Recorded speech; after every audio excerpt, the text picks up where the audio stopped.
The narcissist's use of food. Food is a weapon. It is a commodity which is readily utilized in the further pursuit of manipulation. Food provides a means of asserting my dominance over you. Food enables the narcissist to assert control. Food allows the narcissist to draw fuel. Fuel allows the narcissist to underline and emphasize your perceived inferiority. There are several ways this is done. Many people are conscious about their weight. The overweight know they ought to lose some weight and won't like the fact of their eating habits being scrutinized. Comments about how much this person is eating, made repeatedly, soon start to hit home. They may not do anything about their weight, which in all likelihood may not actually be that bad, but they might have a few folds about the tummy or the archetypal paranoia about the size of their bottom. The comments turn into denying them their favourite food, forbidding a particular takeaway, and vetoing dining out at certain restaurants.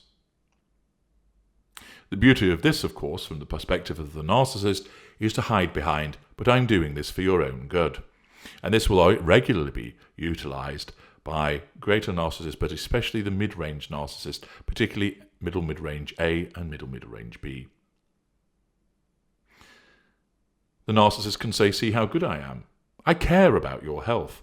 So I'm going to tell you what you can and cannot eat. The narcissist, where mid-range, is blinded to the fact that this is a controlling behaviour. They don't see it.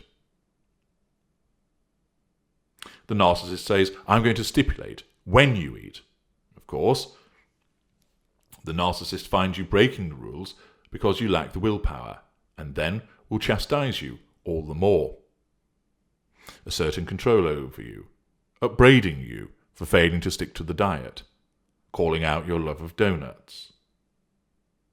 Your response, frustration, upset, apology, provides fuel and signals control.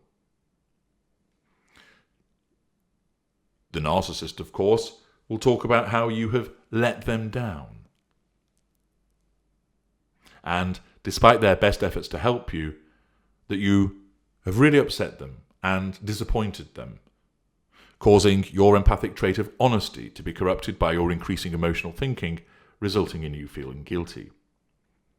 The narcissist will then triangulate you by telling others that he or she has been trying to help you, but you just won't listen, that you're worried about this person's health, worried about their weight, and that and that the narcissist has been trying to do things to help you, but you just won't be helped.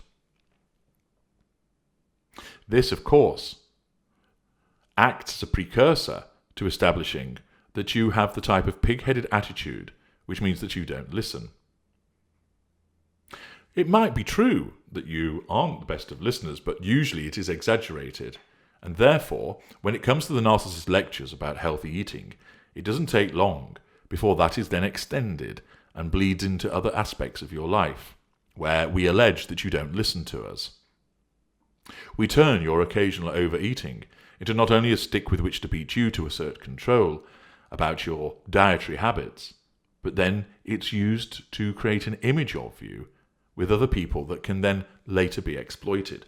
Understand that with regard to this exploitation, this is a serendipitous collateral consequence where you're dealing with a lesser or mid-range narcissist. They need control in the moment, and therefore what happens is they upbraid you in the moment by saying that you aren't a good listener, that we've tried to help you, that you don't listen, that you haven't responded. At a later juncture, when there is a further threat to the control, the narcissist is able to revisit instinctively what has happened in the past and bring it up and cross-pollute with it.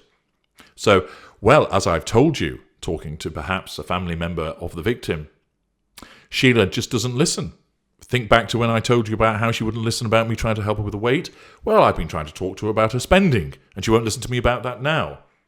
And so the narcissist asserts control over that particular person in the fuel matrix, a relative of the intimate partner primary source, by talking about how they've been trying to help Sheila, but as you know, by digging up the past, she wouldn't listen when I talked to her about her weight, and now she won't listen to me again.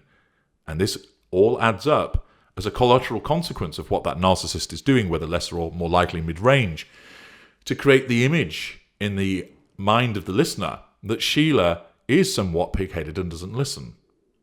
Where the narcissist, of course, is greater or ultra, this is an intended consequence because we look forward. We assert control in the moment, but we also look into the future. Another aspect of the use of food is for the narcissist to be territorial about it.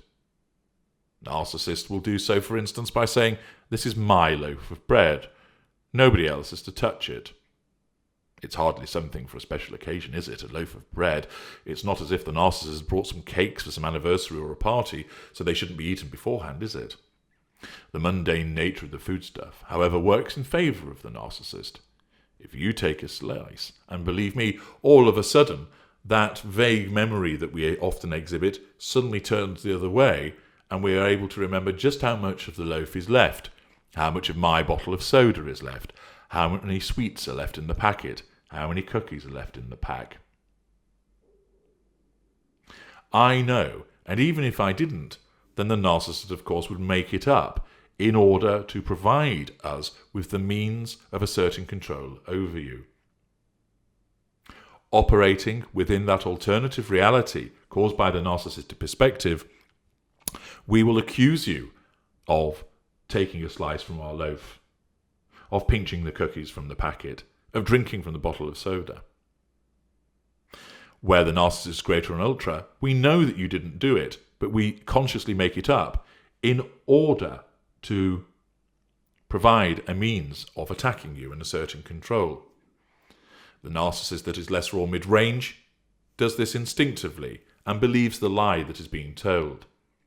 We make it abundantly clear that the relevant item is ours, not to be touched.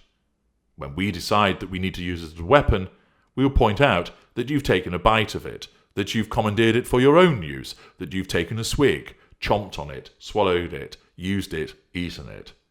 You then fall into our trap, and you will say something along the lines of, "No, I didn't eat any of it. What are you talking about?"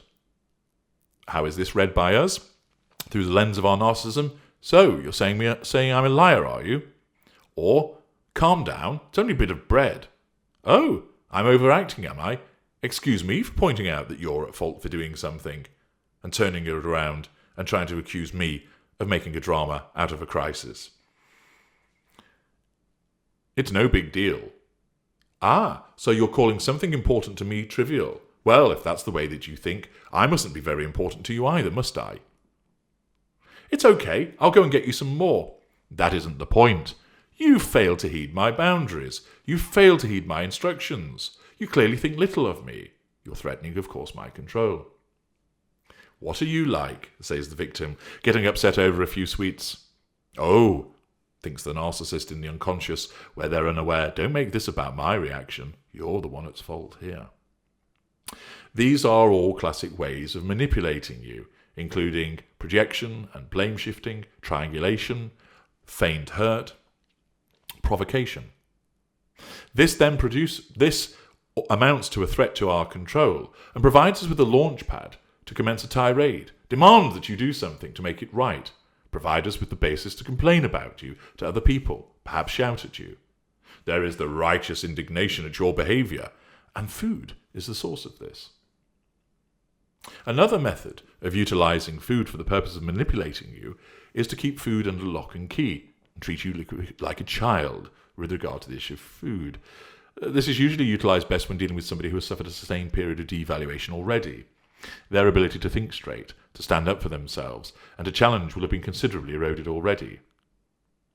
This is a manifestation of ultra-control over them, and might manifest, for instance, as actually counting out the number of cornflakes that the narcissist will let you eat as you sit silently at the breakfast bar. It's slicing your portion of meat down to a tiny square as you watch us decide precisely what you should be eating. We only fill your glass halfway with what you are drinking. We allocate a set amount of crisps, chips, for our transatlantic cousins, for you to eat, and if we find you transgressing these allocations, we will come down on you hard because you're threatening our control by not doing what we have ordered. And this will result in the reduction of future allocations. In extreme cases, food can be locked away and is essentially rationed out to you. This invariably is most effective with someone who has a real issue with food, and is something that works very effectively with somebody who has food issues.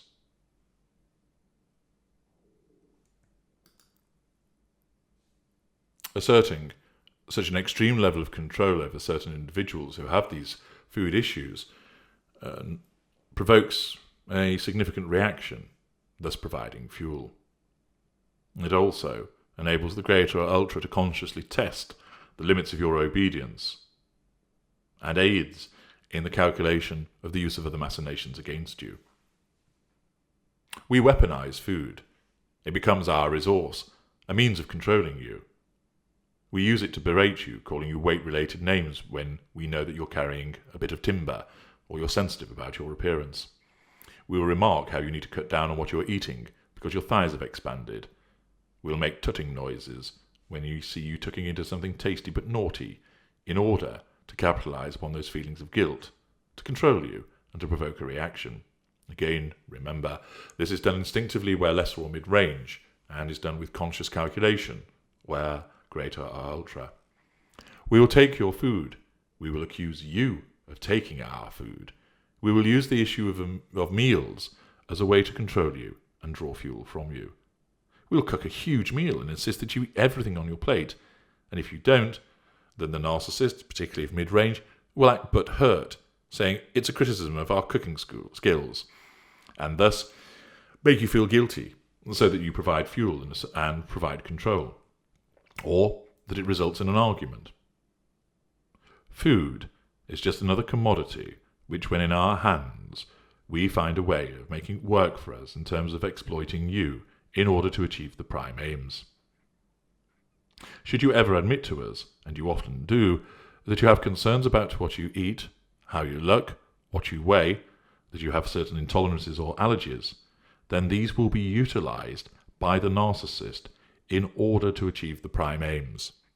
This information will be utilized and stored away consciously by the greater or the ultra, and as a collateral consequence of the gathering of information through a different means of control at the outset, by the lesser or mid-range narcissist. The lesser or mid-range narcissist does not ask you about your food allergies with the specific intention of storing that information to use against you at a later date. They ask you those questions to assert control over you in that moment by seemingly being interested in your intolerances and allergies. What then happens is the narcissism tucks that information away and in effect saves it for a rainy day. And months later, when you're in devaluation and the narcissist needs to assert control, the narcissism in effect looks in a bag of tricks and thinks, is there anything that we can be used, that we can give to our narcissist to use against this individual? Ah, yes, they're lactose intolerant. Let's use that against them. The greater or the ultra at the outset specifically ask these questions because we are looking for this information to consciously and calculatedly squirrel away so that we may use it against you at a later juncture. I'm HG Tudor. Thank you for listening.